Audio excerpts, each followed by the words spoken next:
The alternative is we can practice, rather than rolling and then breaking contact, we can practice from broken contact to begin with, so almost like chain punching type scenario. So from this situation we can each take turns to practice specific movements. So from this I can practice the variety of simple movements in Wing Chun, using pretty much all of the simple either tan sao, pak sao movements, upper, lower.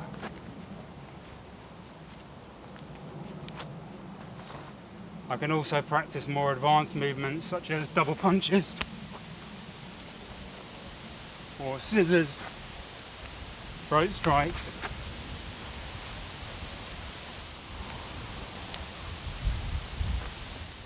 In this situation, you have a semi-compliant partner to let you practice the movement. At a more advanced stage, you would then practice with a resisting and also attacking partner in the form of latsa. This is probably a good moment to emphasise the importance in the system, as in all martial arts, of distinguishing between training exercise, where you have a semi-compliant partner to help you develop the skill set, and fighting, where you're actually testing those skills under pressure.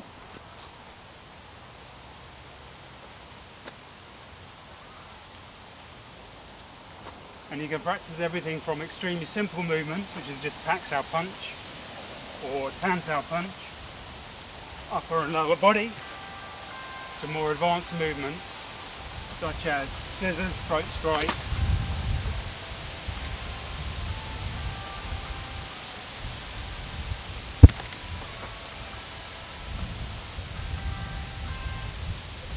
you can also practice high kicks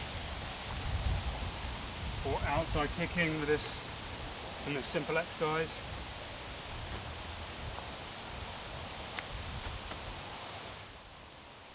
This is perhaps a good moment to remind that Wing Chun does have a variety of kicks within the system, including frontal, horizontal and upward slanting kicks, but none of these are typically applied above waist height without some degree of control over your opponent's arms, to avoid the risk of being knocked over or losing balance. A quick word on the significance of throat strikes in Wing Chun.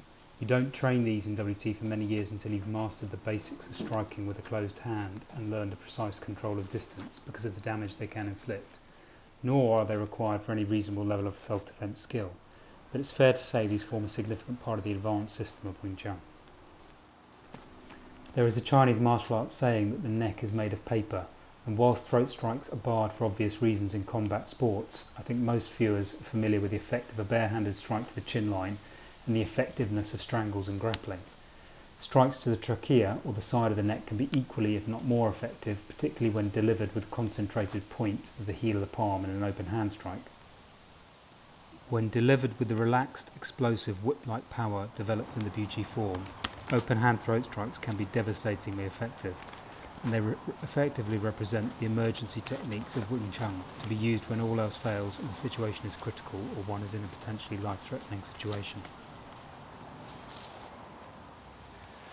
Since Wing Chun emphasises closing distance in a self-defence situation to minimise the visual phase of a fight and immediately counter-attack, much of the anti or counter-kicking in Wing Chun is at close quarters, and there is an entire series of training exercises that mirror Chi Sao or sticky hands and are called Chi Gurk or sticky legs, to train the reflexes of the legs to give way to pressure and counter-kick in a similar fashion to the arms in Chi Sao. Here you see us practicing some simple anti-kicking at close range by either stepping forward to neutralise the kick or using blocks or counter kicks to deal with it. So in conclusion, Chi Sao is a training exercise. It is not fighting. It is learning to dominate the centre if you meet an attacker who can block your initial counter-attack. Secondly, a combination of constantly pressing forward and learning to be fluid whilst learning where and how to strike can be a very effective method of self-defence when you don't wear gloves and all strikes are permitted. Thirdly, Chi Sao is in essence an exercise to cultivate energy reflexes. It's unnecessary if an attacker has the centre line open. Fourthly, the simple theoretical aim it is intended to impart is to train flowing around or giving way to superior force and directly striking when the way is clear to do so. The difficulty in practice, of course, is to do that in a way that is fluid and instant. Thank you very much for watching. If you appreciated the content, please comment, like and subscribe, and leave any suggestions for future videos.